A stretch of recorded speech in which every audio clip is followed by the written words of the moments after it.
성경을 읽을 때 두 가지를 주의하라 하는 말씀을 드렸습니다. 첫째는 문맥이고 둘째는 저자의 의도입니다. 우리가 문맥에 주의를 기울여야 하는 이유가 무엇 때문입니까? 내 생각에 맞춰서 성경을 해석하지 않기 위해서 그런 거죠. 성경의 문맥을 따라 읽을 때 성경의 음성을 들 수가 있는 것입니다. 또 저자의 의도에 주의를 기울여야 하는 이유는 해당 본문에서 저자가 강조하는 바가 무엇인가를 파악하기 위해서 그런 것입니다. 왜 특정한 단어가 여기 등장하고 있는가? 왜 사건이 이런 순서로 배치되고 있는가? 왜 긍정 또는 부정의 표현이 사용되고 있는가?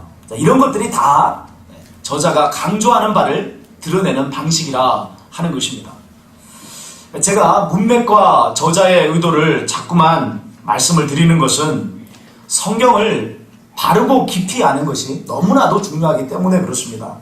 우리 신앙생활의 근간이 뭐예요? 성경 아닙니까? 그렇기 때문에 성경을 바르고 깊게 알면 아는 만큼 거기에 비례해서 우리의 신앙생활도 온전해지기 때문에 그런 것입니다. 자, 그런데 이 성경을 바르고 깊게 아는 방법이 뭐라고요?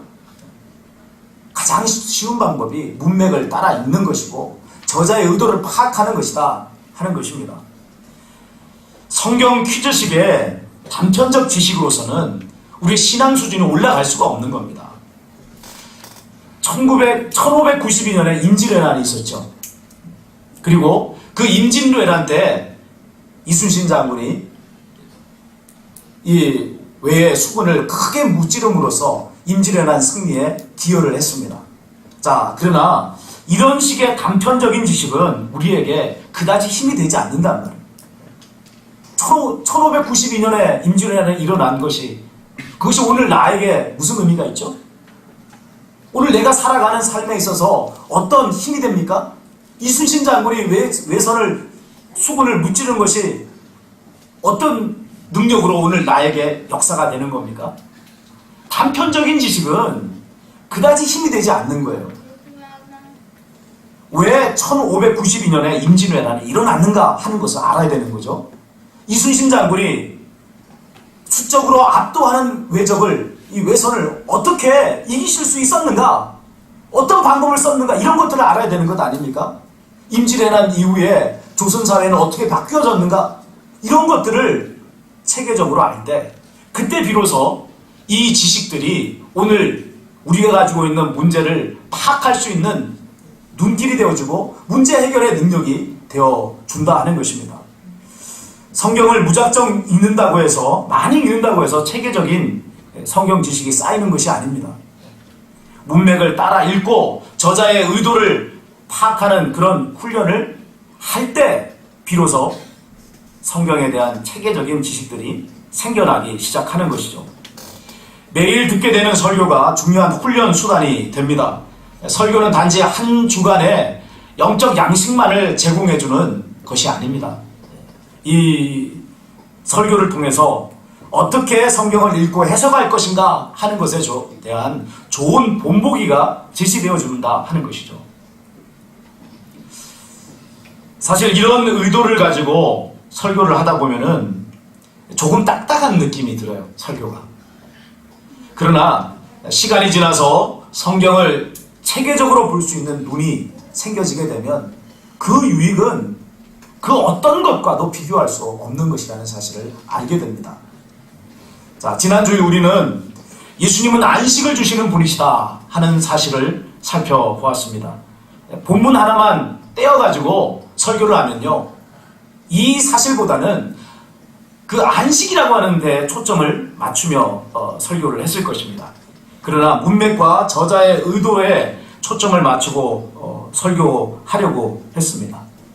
그렇게 해서 얻은 유익이 뭐냐면 마태복음은 계속해서 예수님은 누구신가 하는 이 주제에 초점을 맞추고 있다는 사실입니다. 예수님은 단순히 메시아로 오셔서 구원의 통로가 되시는 분이 아닙니다. 그분 자체가 하나님이시고 안식을 주시는 분이다 하는 것을 알게 되는 것이죠. 오늘 본문 역시도 예수님은 누구신가 하는 것에 초점이 맞춰져 있어요. 예수님은 누구신가 하는 것을 다루는 것을 여러분 기독론이라고 합니다. 그러니까 마태복음은 무엇을 다루고 있는 성경책이냐?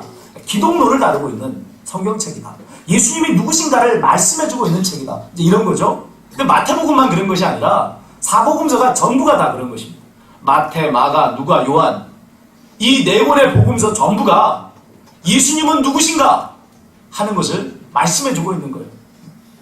왜 이렇게 네 권씩이나 되는 성경이 이렇게 기독론을 다루고 있는 겁니까? 예수님이 누구신지를 바르고 깊이 알면 알수록 우리의 신앙은 견고해진단 말이에요. 그래서 예수님의 뒤를 내 몫의 십자가를 지고 따를 수 있는 제자가 되는 것 아닙니까? 예수님을 바르고 깊이 알 때 그 일이 가능해요. 예수님이 누구신지 잘 알지 못하면, 예수님에 대한 믿음이 확고하지 못하면 어떻게 되겠어요? 예수님 뒤를 따르지 못한단 말이에요. 십자가를 짓지 못한단 말이에요. 그렇기 때문에 이 복음서, 네 권의 복음서를 통해서 하나님께서는 우리에게 예수님이 누구신가 하는 것을 깊고 온전하게 알도록 그렇게 인도를 하시는 것입니다. 자, 각설을 하고 본문을 한번 살펴보겠습니다. 마태복음 12장 1절에서 21절까지의 본문은요, 세 개의 단락으로 구성이 되어져 있어요. 첫 번째 단락과 두 번째 단락은 안식일 논쟁을 담고 있고, 세 번째 단락은 예수님의 반응을 담고 있습니다. 부정, 그리고 긍정이라고 하는 단락 구성을 통해서 예수님이 누구신지와 그리고 그분을 영접해야 한다 하는 사실을 부각시켜 주고 있습니다. 우리가 살펴봤던 11장도 똑같은 형식을 취하고 있습니다. 세례 요한의 예수님께 대한 부정적인 질문, 그리고 갈릴리 고울들의 불신앙의 반응, 그리고 이제 세 번째 예수님의 안식으로의 초대가 11장의 세 개의 단락이에요. 앞에 부정이라고 하는 두 개의 부정의 형식과 마지막에 안식의 초대라고 하는 긍정의 형식을 가지고 있습니다. 이 앞에 두 가지의 부정의 형식을 통해서 예수님이 누구신가 하는 것이 더 깊이 드러납니다. 그리고 마지막 세 번째 예수님의 이 안식의 초대를 통해서 이분에게 돌아오라, 이분을 믿고 영접하라 라고 하는 요청의 역사가 더 강력하게 드러나게 되는 것입니다. 오늘 본문은요, 전장에 나오는 예수님의 안식으로의 초대와 연결이 되어서 예수님이 어떻게 우리에게 안식을 주시는가 하는 것을 말씀을 해줍니다. 먼저 첫 단락에 나오는 안식일 논쟁을 한번 살펴보겠습니다. 예수님께서 안식일에 함께 밀밭사이를 가실 때 제자들이 시장에서 미니싹을 잘라먹게 되었습니다. 그것을 바리새인들이 본 거예요. 그리고서는 예수님에게 따져 묻습니다. 보시오, 당신의 제자들이 안식일에 하지 못할 일을 하나이다. 제자들의 잘못을 책임져야 되는 사람은 스승입니다. 그래서 지금 이 안식일을 범한 이 제자들에 대해서 책임 추궁을 바리새인들이 예수님에게 하고 있는 것입니다. 자, 그러나 오늘 이 저자 마태가 주목하고 있는 것은 바리새인들이 예수님께 대하여 적대저로서의 면모를 드러내기 시작하였다라고 하는 것을 주목하는 것입니다. 예수님의 일거수일투족을 지금 감시하고 있는 거예요. 예수님과 제자들이 그 밀밭 사이를 가는데 이 갈릴리 지역의 바리새인은 숫자가요 대단히 적습니다. 극소수에 지나지 않습니다. 거의 대부분이 다 예루살렘에 모여 있는 거예요. 근데 이 극소수의 바리새인이 뭐 한 거죠? 예수님과 예수님의 제자들의 일거수일투족을 지금 지켜보고 있는 거예요. 그리고 이 일의 끝은 예수님의 십자가의 죽으심으로 마무리가 될 것입니다. 이 세상에 안식을 주시기 위해서 오신 하나님의 아들을 자칭 하나님을 가장 잘 믿는다고 자부하는 바리새인들이 죽이는 일이 벌어지는 거죠. 어떻게 이런 일이 벌어집니까? 자, 그들의 그릇된 안식일 해석이 중요한 원인이 되고 있는 것을 성경은 말씀을 해주고 있습니다. 바리새인들이 예수님에게 제자들의 잘못을 따져 묻을 때 예수님께서는 안식일과 관련한 전혀 다른 차원의 말씀을 그들에게 하시는 것을 볼 수가 있습니다. 첫 번째 하신 말씀이 뭐냐면 다윗이 제사장 외에는 먹을 수 없는 진설병을 그와 그의 부하들이 먹었다는 거예요. 당시에 다윗은 사울왕에게 쫓기고 있는 상황이었습니다. 그러다 보니 먹을 수 있는 음식이 없었습니다. 며칠을 굶은 그런 상태에서 이 노베에 있는 제사장 아히멜렉을 찾아갔습니다. 먹을 것이 있습니까? 그러자 이 아히멜렉이 성전에서 성막에서 물려난 이 떡이 있는데 이것 말고는 먹을 것이 없다. 그렇게 말을 합니다. 그러자 다윗이 그거라도 주십시오. 이 진설병 떡은요 제사장만 먹을 수 있는 거예요.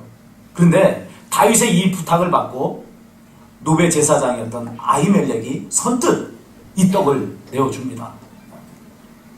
제사장이 먹어야 될 이 떡을 다윗이 먹는다면, 그리고 그의 부하들이 먹는다면 이건 틀림없이 율법 조항에 어긋나는 불법을 자행하는 것 아닙니까? 그런데 하나님께서는 이 배가 고파서 허기에 굶주려 있는 다윗과 그의 부하들이 이 떡을 먹은 이 일을 용납해 주셨어요. 그들이 불법했다고 목을 치거나 죽이시지 않았단 말이에요. 자, 예수님께서는 이 일을 지금 어찌하여 안식일에 미리삭을 잘라 먹느냐라고 따져 묻는 이 바리새인들에게 예수님은 말씀을 하고 있는 거예요. 두 번째 제시하신 것은 안식일에 제사장들이 성전 안에서 일하는 것에 대해서 율법이 정죄하지 않는다는 것입니다. 제사장들은 백성들의 안식을 위해서 섬기는 거죠. 제사장이 안식일에 양을 잡고 그리고 이 제사 드리는 일을 섬기지 않으면 백성들은 어떻게 안식을 누리겠어요? 그러니까 성전 안에서 제사장의 일하는 것은 안식일의 일은 그것은 이 율법으로 정죄하지 않는 것입니다. 이 두 가지 말씀은 예수님이 누구신가에 대한 진술이기도 하다는 사실을 알 필요가 있습니다. 지금 바리새인들이 예수님의 제자들이 안식일에 밀이삭을 잘라 먹은 일로 인해서 이 책임을 예수님에게 추궁하고 있지 않습니까? 그 추궁하는 이유가 무엇 때문에 그래요? 안식일과 관련한 온갖 법조항들을 만들어 놓고 그것을 사람에게 끼워 맞추고 있기 때문에 그런 거예요. 하나님께서는 안식일을 기억하여 거룩하게 지키라 라고만 말씀을 하셨어요. 그런데 바리새인들은 이 안식일에 해서는 안 되는 39가지나 되는 많은 조항들을 거기다 붙여놓은 거예요. 그리고서는 이것을 지켜야 된다라고 강요를 한 것입니다. 미리삭을 잘라 먹은 것도요, 그 중에 하나에 해당합니다. 타작을 하고 추수를 했다는 거예요. 사람을 위해서 안식일이 있는 것이 아니라 안식을 위해서 사람이 있는 꼴이 되고 만 것을 보게 되는 것입니다. 이것이 전장에서 예수님께서 말씀하신 수고하고 무거운 짐의 정체예요. 수고하고 무거운 짐진 자들아 다 내게로 오라 이렇게 말씀하지 않습니까? 수고하고 무거운 짐이 뭐예요? 무엇 때문에 수고하고 무거운 짐을 지고 있는 겁니까? 그게 바로 바리새인과 서기관들이 제시하고 있는 이 율법의 짐을 말하는 것입니다. 하나님의 말씀 외에 사람이 만들어 놓은 온갖 가지 법을 다 지키며 살아야 하니 그 짐이 얼마나 무겁겠습니까? 이스라엘 백성은 하나님의 백성임에도 불구하고 이 짐을 지고 살아야 하니 안식을 누리지 못하고 있는 것입니다. 이에 예수님께서는 그들을 안식으로 초대하시면서 예수님과의 멍에를 함께 매자고 말씀하시는 거예요. 예수님이 이 말씀하신 예수님의 멍에는 뭡니까? 무엇이 예수님의 멍에죠? 완전케 된 율법을 말씀하는 것입니다.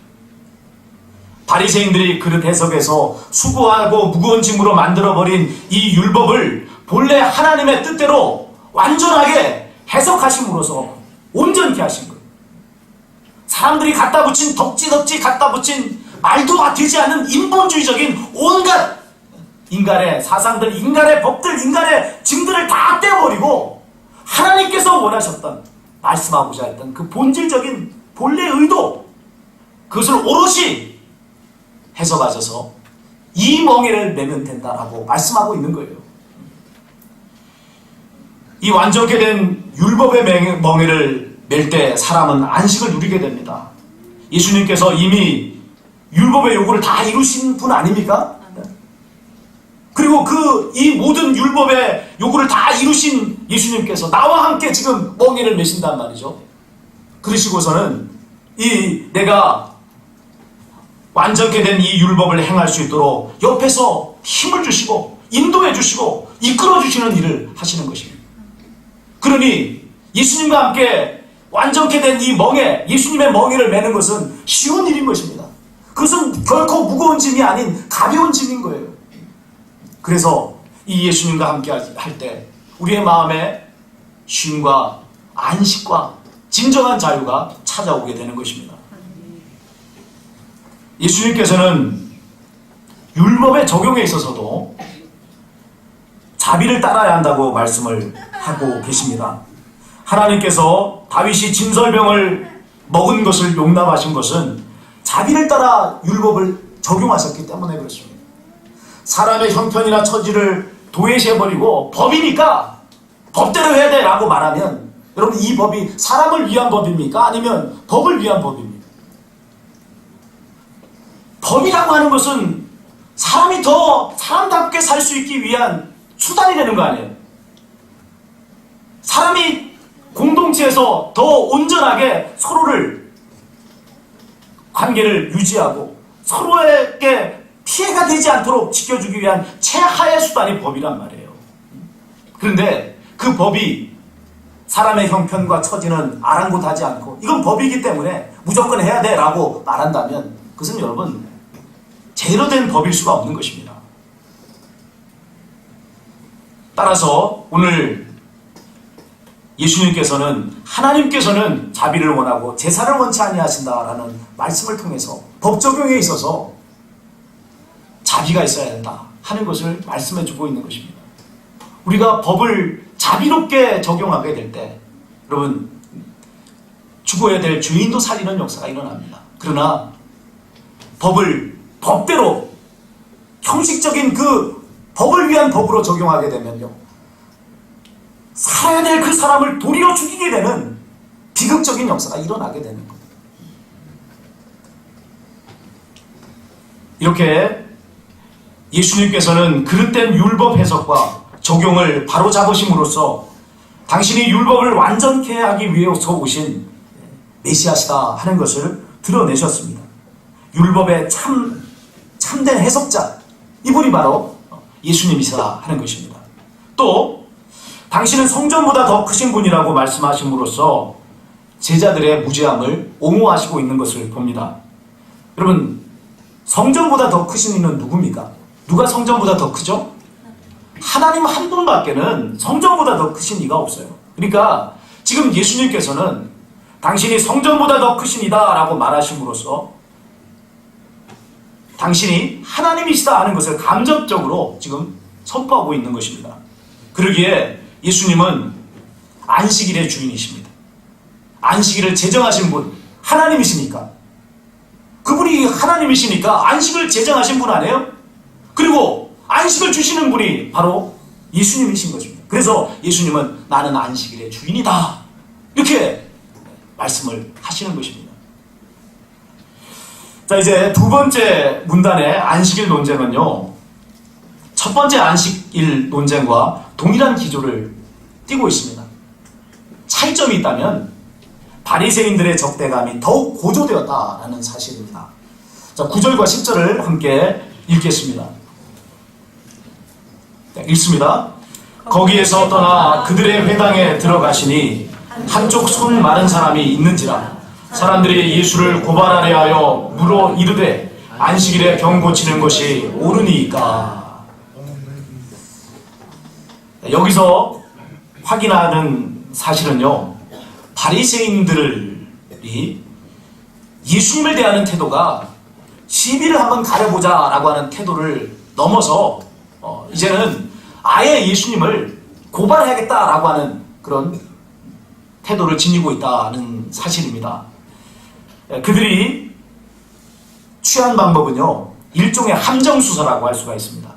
예수님께서 안식일에 회당에 들어오시자 한쪽 손 마른 사람을 가리키면서 물은 거예요. 안식일에 병 고치실까? 당연히 예수님께서 병 고치실 것을 알고 이렇게 물은 것이죠. 이에 예수님께서는 안식일에 구덩이에 빠진 양을 예로 들면서 병 고치는 것이 너무나도 당연하다라고 말씀하시는 것을 볼 수가 있습니다. 구덩이에 양이 한 마리 빠졌어요. 근데 그 양은 어떤 양이냐면 이 사람에게는 오직 한 마리밖에 없는 양이에요. 지극히 가난한 사람이란 말이에요. 양을 많이 가지고 있는 그런 부자도 있습니다. 그럼 부자면 양이 구덩이에 좀 빠졌다고 해서 하루 정도 기다릴 수 있겠죠. 그런데 이 사람은 너무나 가난하기 때문에 양이 한 마리밖에 없는 사람. 안식일에 이 양이 그만 구덩이에 빠졌습니다. 이 사람에게는 양이 너무나 소중해요. 어떻게 하겠어요? 어떻게든 그 구덩이에서 양을 끌어올리지 않겠습니까? 이 사람에게는 이 양이 너무나 귀한 존재란 말이에요. 그러면 여러분, 안식일에 이 양보다 귀한 사람, 여러분, 사람과 양이 비교가 됩니까? 양 몇 마리면 사람과 바꿀 수 있겠어요? 1000마리 주면 사람하고 바꾸겠습니까? 요즘은 시대가 너무나 악해져서요, 양 몇 마리하고도 사람의 생명을 바꿔버립니다. 얼마나 기가 막힌 세상이 됐습니까? 하나님께서는 온 천하로도 사람의 생명과 바꿀 수 없다고 말씀하셨는데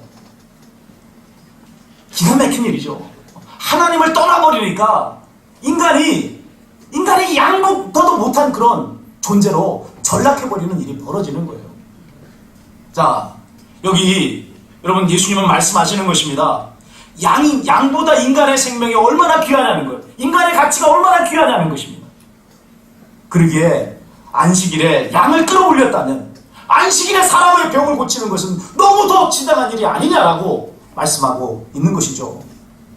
한쪽 손 마른 사람의 장애가 생긴 손은요, 오른손이에요. 본문과 병행이 되는 누가복음을 살펴보면 그 오른손이 마른 사람, 그리고 그는 날 때부터나 또는 어려서부터 손에 장애가 있던 사람이 아니라 이미 성인이 돼서 장애가 생겨난 사람인 것을 알 수가 있습니다. 자, 오른손에 장애가 생겼어요. 마비 증상이 생겨서 그 손을 쓸 수가 없다면 여러분, 돈을 벌 수 있겠어요? 돈을 벌 수가 없는 겁니다. 일상생활이 너무나도 어려울 수밖에 없는 것입니다. 예수님께서는 그의 손을 성하게 고쳐주셨습니다. 안식일에 자유를 누릴 수 있도록, 진정한 안식을 누릴 수 있도록 그를 성하게 만들어주셨습니다. 박수받아 마땅한 일 아닙니까? 하나님께 영광을 돌려야 되는 일 아닙니까? 그러나 바리새인들의 반응은 극단으로 치달았다는 거예요. 어떻게 하면 예수를 죽일까 하고 의논하기 시작한 것입니다. 예수님께서는 안식일에 사람을 살려내고 계시는데 바리새인들은 지금 그 예수님을 죽이겠다고 논의를 하고 있는 것입니다. 이들 바리새인들의 심사가 얼마나 어긋나 있어요. 얼마나 뒤떨어진 자들입니까? 그러면서 그들이 하나님을 제일 잘 섬겨요. 입으로는 하나님을 섬긴다고 말하지만 마음으로는 하나님으로부터 떨어진 자다, 멀어진 자다. 이것이 바리새인들의 실체인 거예요. 자, 이제 끝으로 세 번째 문단입니다. 세 번째 문단은 15절부터 시작이 되는데 이 문단에서 다루고 있는 것은요, 예수님의 반응이에요. 우리 15절 16절을 읽겠습니다. 예수께서 아시고 거기를 떠나시니 많은 사람이 따르는지라. 예수께서 그들의 병을 다 고치시고 자기를 나타내지 말라 경고하셨으니. 예수님께서는 바리새인들이 당신을 죽이겠다라고 의논하는 것을 아신 것입니다. 그리고서는 하신 일이 뭐죠? 거기서 떠나시고 병든 자들을 고치셨다라고 말씀을 하고 있습니다. 거기를 떠나셨다는 거예요. 어디를 떠나셨다는 거죠? 바리새인들. 지금 예수님을 죽이겠다고 모의하고 음모를 꾸미고 있는 이 바리새인들을 떠나셨다는 거예요. 이 말씀이 가지고 있는 의미는요, 그들을 버리셨다는 거예요. 그들에 대해 버리심으로 심판하셨다는 것을 의미하는 것입니다. 반면에 병든 자를 고치셨다는 것은 무엇을 의미하죠? 예수님을 영접한 자들에게 안식을 주셨다는 거죠. 누가 병 고침을 받습니까? 예수님을 믿는 자. 예수님이 안식을 주시는 분이심을 영접한 자, 하나님의 아들이심을 믿는 자에게 예수님께서는 병을 고쳐주시는 것입니다. 그것은 단순히 육체의 병을 고쳤다 이런 정도의 차원이 아니라 그 사람에게 수고하고 무거운 짐을 내리게 하시고 하나님이 주시는 안식을 주셨다라고 하는 의미가 되는 것입니다. 특별히 주목할 것은 자기를 나타내지 말라고 경고하신 일입니다. 복음서를 읽다 보면은 예수님께서 그 사람들에게 예수님을 나타내지 마라, 나를 드러내지 말라라고 이렇게 엄하게 명령하시는 구절들이 나옵니다. 이런 구절들을 뭐라고 말하냐면 메시아의 비밀 구절이라 이렇게 이야기합니다. 왜 예수님께서는 그렇게 하신 거죠? 그 이유가 이어지는 이사야 선지자의 예언에서 밝혀지고 있습니다. 18절을 읽겠습니다. 18절. 보라, 내가 택한 종 곧 내 마음에 기뻐하는 바 내가 사랑하는 자로다. 내가 내 영을 그에게 줄 터이니 그가 심판을 이방에 알게 하리라. 여기 예수님이 어떤 분이신가 하는 것을 말씀을 하고 있습니다. 예수님은 하나님께서 택하신 여호와의 종이시고요, 이 땅에 메시아 왕국을 이루시고 정의로 통치하실 분이에요. 그러기에 예수님께서 일하시는 방식은요, 세상 사람들의 일하는 방식과는 다른 거예요. 세상 사람들은 어떻게 일을 합니까? 자기를 드러내기를 원하는 거예요. 그리고 자기에게로 사람들을 모아들이는 것입니다. 그래서 골목마다 길거리마다 떠들썩하게 소리를 지르는 것입니다. 나는 이런 사람이다. 내게 모여라. 모이면 내가 이런 거 저런 거 해줄게. 마치 선거철이 되면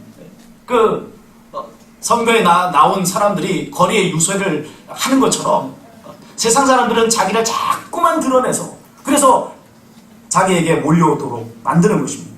또 어떤 식으로 자신의 뜻을 실현을 하죠? 그렇게 많은 사람들이 모이면 폭력을 가지고 힘을 가지고 사람들에 대해 자기의 뜻을 실현하는 것을 보게 되는 것입니다.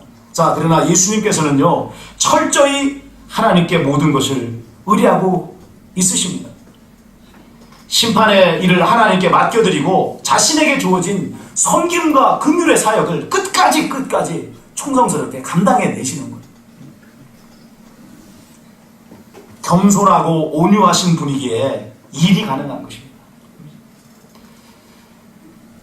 이런 예수님의 사역, 이런 예수님의 성품은요, 그분이 지극히 크신 하나님의 아들이기에 가능한 일이에요. 우리가 내 뜻을 거스르는 사람에 대해서 발끈하는 이유가 무엇 때문입니까? 왜 사람에 대해서 막 발끈하죠? 같은 사람이기 때문에 그래요. 같은 사람. 그러나 여러분, 하나님은 사람에 대해 발끈하지 않습니다. 왜 그렇습니까? 아니, 하나님은 얼마나 크신 분이에요. 어마어마하게 크신 창조주 하나님, 우리를 다스리시는 그 하나님께서 사람에 대해서 발끈하신다는 게 말이 되겠습니까? 하나님께서는 하나님의 뜻을 거스르고 또 거역하는 그런 사람에 대해서 여러분 안타까워하시고 긍휼히 여기시는 것입니다. 발끈하시는 것이 아니라 참고 인내하시고 불쌍히 여기시는 거예요. 그러나 여러분, 그 일이 한없이 지속되는 것은 아닙니다. 때가 되면 예수님을 영접하지 않는 이 불순종한 자들에 대해서 긍휼 없는 심판을 행하십니다. 이게 하나님의 절대적인 권위인 것입니다. 사랑하는 여러분, 오늘 우리는 주님 앞에 어떤 모습으로 살아가고 있습니까? 하나님께서 우리에 대해서 한없이 오래 참으시고 기다려 주신다는 것에 대해서 여러분, 그것을 멸시하지 마십시오. 하나님 앞에 교만한 마음을 버리시고 겸손한 마음으로 그분의 부르심에 아멘으로 화답하시기를 바랍니다. 그럴 때 예수님께서 높고 높은 하늘 보좌를 버리시고 이 땅에 오셔서 우리에게 주시기 원하시는 그 귀한 선물, 당신의 생명과도 바꾼 그 귀한 안식의 선물을 우리에게 주시는 것입니다. 오늘 여러분 인생에 안식이 있습니까? 여러분의 마음 깊숙한 곳에 하나님이 주시는 참 자유와 기쁨이 있습니까? 그것이 있다면 여러분은 진정으로 예수님을 영접한 분이실 것입니다. 그러나 아직 내 마음에 안식이 없고 내 삶에 자유가 없다면 틀림없이 아직도 예수님을 영접하지 않은 사람이면 틀림없습니다. 교만한 마음을 깨트리십시오. 겸손한 마음으로 주님을 영접하시고 그분과 함께 멍에매시기 바랍니다. 하나님이 주시는 가장 좋은 선물, 안식을 얻고 누리는 참 자유인이 되실 줄로 믿습니다.